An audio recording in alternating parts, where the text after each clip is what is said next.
Hello everyone, welcome to my channel. இந்த வீடியோல நம்ம எதை பத்தி பார்க்க போறோம் அப்படின்னா பைத்தான் லாங்குவேஜோட ஒரு இன்ட்ரோடக்ஷன் தான் இந்த வீடியோல நம்ம பார்க்க போறோம். ஆமாங்க, ஆல்ரெடி நம்ம பைத்தான் டியூட்டோரியல் பார்த்துட்டு இருக்கோம். என்னதான் இருந்தாலும் ஒரு இன்ட்ரோடக்ஷன் பார்த்தா தான் கரெக்டா இருக்கும் இல்லைங்களா? இன்ட்ரோடக்ஷன் இல்லாமலே நம்ம பைத்தான் ப்ராக்டிகல் பண்ணிட்டு இருக்கோம். அண்ட் இந்த வீடியோல நான் என்ன பண்ண போறேன் அப்படின்னா பைத்தான் ப்ரோக்ராமிங் லாங்குவேஜ்க்கான இன்ட்ரோடக்ஷனை உங்களுக்கு எக்ஸ்பிளைன் பண்ண போறேன். வாங்க இந்த வீடியோக்குள்ள போலாம்.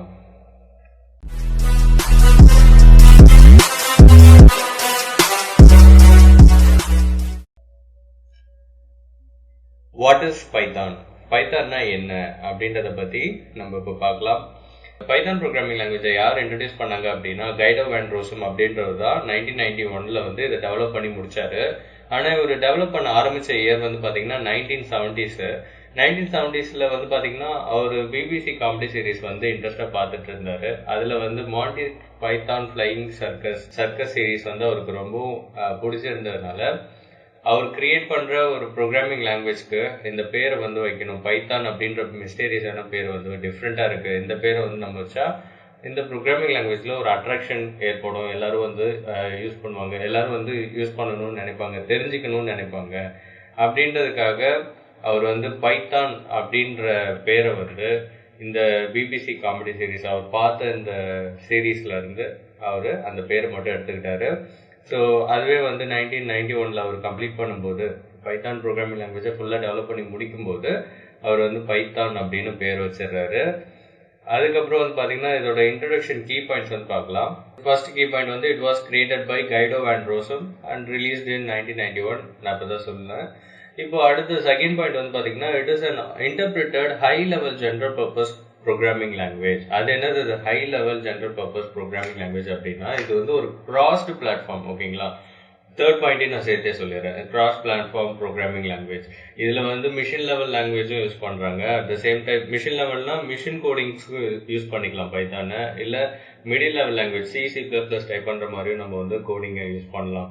ஸோ அப்போ 3 லெவல்ஸ்லயுமே high level, middle level, low level 3 level of programming லாங்குவேஜ்லயுமே பைத்தான் ஒர்க் ஆகுறதுனால இதை general purpose high level programming language அப்படின்னு சொல்றாங்க. And another one thing crossed platform programming language அப்படின்னு சொல்றாங்க.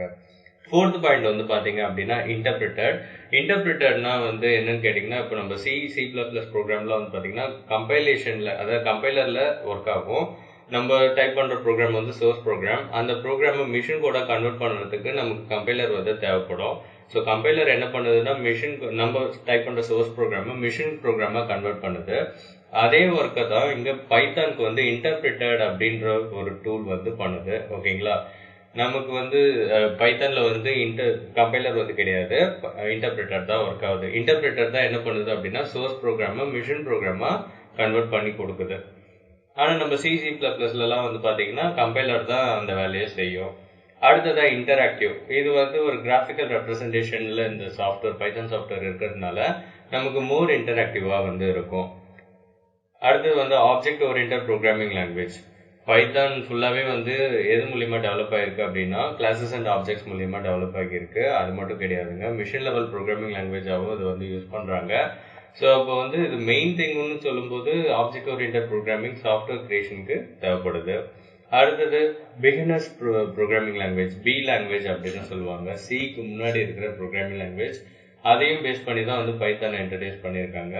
அண்ட் அது மட்டும் இல்லாமல் it derived C++, Algol 68, Smalltalk and Unix அப்படின்ற ஓல்டஸ்ட் ப்ரோக்ராமிங் லாங்குவேஜஸ் எல்லாத்தையுமே பேஸ் பண்ணி தான் இந்த பைத்தான் அப்படின்ற ப்ரோக்ராமிங் லாங்குவேஜை கைடோ வேன் ரோசம் அப்படின்றவர் டெவலப் பண்ணியிருக்காருங்க. அதுல ரொம்ப ஓல்டஸ்ட் ப்ரோக்ராமிங் லாங்குவேஜ் எது அப்படின்னு கேட்டீங்கன்னா Algol 68 அப்படின்ற ப்ரோக்ராமிங் லாங்குவேஜ் தான். அப்புறம் பைத்தானோட ஃபீச்சர்ஸ்லாம் பார்த்தோம் அப்படின்னா it is easy to learn, easy to read, easy to maintain, a broad standard library. இங்க நம்ம ஒன்னொன்னுக்குமே கோட் அதிகமா டைப் பண்ணணும்னு அவசியம் இல்லை. ரீயூசபிலிட்டி பைத்தான்ல இருக்கிறதுனால நம்மளால என்ன பண்ண முடியும் அப்படின்னா ஆல்ரெடி டைப் பண்ண கோடா இருக்கட்டும், அப்படி இல்லைன்னா ப்ரீடிஃபைண்டா ஏதாவது கோட தேவைப்படுது அப்படின்னும் போது லைப்ரரி அப்படின்ற ஒரு விஷயம் இங்க அதிகமா இருக்கு. பேக்கேஜஸாவே நமக்கு அவைலபிளா இருக்கு. நமக்கு எதெல்லாம் தேவைப்படுதோ நம்ம இப்போ ஒரு சாஃப்ட்வேர் கிரியேட் பண்ணணும்னா டூல் வைக்கணும்னா அந்த டூல்ஸ்க்கான ஃபங்க்ஷன்ஸ் எல்லாம் நமக்கு ஆல்ரெடி அவைலபிளா லைப்ரரியில இருக்கு. அந்த மாதிரி லார்ஜ் நம்பர் ஆஃப் லைப்ரரிஸ் நமக்கு பைத்தான்ல அவைலபிளா இருக்கு. அடுத்து இன்டராக்டிவ் மோட். இன்டராக்டிவ் மோட்னா வந்து கிராஃபிக்கல் ரெப்ரசன்டேஷன் ஆர்டர். நமக்கு வந்து சாஃப்ட்வேர் வந்து ரொம்ப ஈஸியாக சி++ல கஷ்டப்படுற மாதிரி இதில் இருக்காது. ரொம்ப ஈஸியாக நம்ம வந்து ஒர்க் பண்ண முடியும் ப்ரோக்ராமிங் லாங்குவேஜை. அண்டு போர்ட்டபிள்னா நம்ம டைப் பண்ணுற கமெண்ட்ஸ் கோடிங் இருக்கு இல்லைங்களா, பைத்தான் கோடிங்கு, அதை நம்ம வந்து ஒரு கம்ப்யூட்டர்லேருந்து இன்னொரு கம்ப்யூட்டருக்கு ஈஸியாக ட்ரான்ஸ்ஃபர் பண்ணிக்கலாம். அண்ட் எக்ஸ்டெண்டபிள் வந்து பார்த்தீங்கன்னா எப்போ வேணாலும் நம்ம சாஃப்ட்வேருக்கு டைப் பண்ணுற கோடிங்ஸை எப்போ வேணால் இன்க்ரீஸ் பண்ணலாம், எப்போ வேணால் சேஞ்ச் பண்ணலாம். அண்ட் டேட்டாபேஸ் கனெக்டிவிட்டி வந்து பைத்தானில் ரொம்ப ஈஸியாக பண்ணக்கூடிய கோடிங்ஸாக செட் பண்ணி வச்சுருக்காங்க. அண்ட் அதுக்கப்புறம் பார்த்தீங்கன்னா GUI graphical user interface programming, graphical design support full and full மற்ற லாங்குவேஜில் இல்லாத அளவுக்கு பேக்கேஜஸ் இதில் அதிகமாகவே இருக்குது. அண்ட் இது வந்து ஒரு ஸ்கேலபிள் ப்ரோக்ராமிங் லாங்குவேஜ். ஃபைனலாக ஸ்டார்டிங் த இன்டர்பிரேட்டர். எப்படி நம்ம வந்து பைத்தான் ப்ரோக்ராமை ரன் பண்ணி பார்க்கணும் அப்படின்னா 2 மோட்ஸில் நம்ம வந்து ரன் பண்ணி பார்க்கலாம். அதுக்கு முன்னாடி நமக்கு வந்து சாஃப்ட்வேர் வந்து வேணும், பைத்தான் சாஃப்ட்வேர். ஆல்ரெடி நான் வந்து பைத்தான் சாஃப்ட்வேர் எப்படி இன்ஸ்டால் பண்ணணும்னு ஒரு வீடியோ போட்டிருக்கேன். நான் லிங்க் வந்து கீழே டிஸ்கிரிப்ஷனில் கொடுக்குறேன். உங்களுக்கு வேணும்னா நீங்கள் போயிட்டு சர்ச் பண்ணி பாருங்கள். அண்ட் இப்போ நம்ம வந்து இமிடியேட் மோட், ஸ்கிரிப்ட் மோட்னு இந்த 2 மோடில் தான் நம்ம ரன் பண்ணி பார்க்க போகிறோம். இமிடியேட் மோட் வந்து லைன் பை லைன் ரன் பண்ணி பார்க்கறது. ஸ்கிரிப்ட் மோட் வந்து பார்த்தீங்கன்னா மொத்தமாக C++ ரன் பண்ணுற மாதிரி மொத்தமாக கோடிங்ஸ் எல்லாத்தையும் டைப் பண்ணிவிட்டு அதுக்கான அவுட்புட்டை வந்து தெரிஞ்சுக்கிறது. இந்த 2 மோட்ஸுமே நான் வந்து first video Python video tutorial போடும்போது நான் அதை பற்றிலாம் ஃபுல்லாகவே வந்து ப்ராக்டிக்கலில் எக்ஸ்பிளைன் பண்ணியிருக்கேன். அந்த லிங்க்கும் நான் வந்து டிஸ்கிரிப்ஷனில் கொடுக்குறேன், பார்க்காதவங்க போய் பாருங்கள். அண்ட் இப்போ ஃபைனலாக வாட் இஸ் இன்டர்பிரேட்டர் அப்படின்றத தான் நம்ம வந்து பார்க்க போகிறோம். இன்டர்பிரேட்டர்னா என்னது, அது என்ன வேலையை செய்யுது? நான் ஆல்ரெடி சொன்னேன் இல்லைங்களா, இன்டர்பிரேட்டர் அப்படின்றது it convert source program to machine program or output code அப்படின்னு சொல்லுவாங்க. ஸோ அதாவது என்னது அப்படின்னா நம்ம டைப் பண்ணுற கோடு பேர் தான் வந்து சோர்ஸ் ப்ரோக்ராம் அப்படின்னு சொல்லுவாங்க. அதை நம்ம இன்டர்பிரேட்டரில் கன்வெர்ட் பண்ணி ரன்னிங் கோடாக மாற்றுறோம், அதாவது எக்ஸிக்யூட்டபிள் கோடாக மாற்றுறோம். அந்த எக்ஸிக்யூட்டபிள் கோடு தான் நமக்கான அவுட்புட்டு. ஓகேங்களா? இன்டர்பிரேட்டருக்குள்ள ஆக்சுவலாக என்ன இருக்குது அப்படின்னு கேட்டிங்கன்னா, நான் வந்து C++லலாம் வந்து ப்ரோக்ராம் வந்து கம்பைலரில் கன்வெர்ட் ஆகும். சோர்ஸ் ப்ரோக்ராமில் வந்து ரன்னிங் கோடாக வந்து கன்வெர்ட் ஆகிறது வந்து கம்பைலர் தான் பண்ணுன்னு சொன்னேன். ஆனால் இன்டர்பிரேட்டருக்குள்ளேயும் என்ன இருக்குது அப்படின்னா கம்பைலர் தான் அந்த வேலையை செய்யுது. ஆனால் கம்பைலர் வந்து அதை பைட் கோடாக கன்வெர்ட் பண்ணி கொடுக்கும். அதை கமெண்ட் பண்ணுறது யாருன்னா இந்த இன்டர்பிரேட்டர் தான்.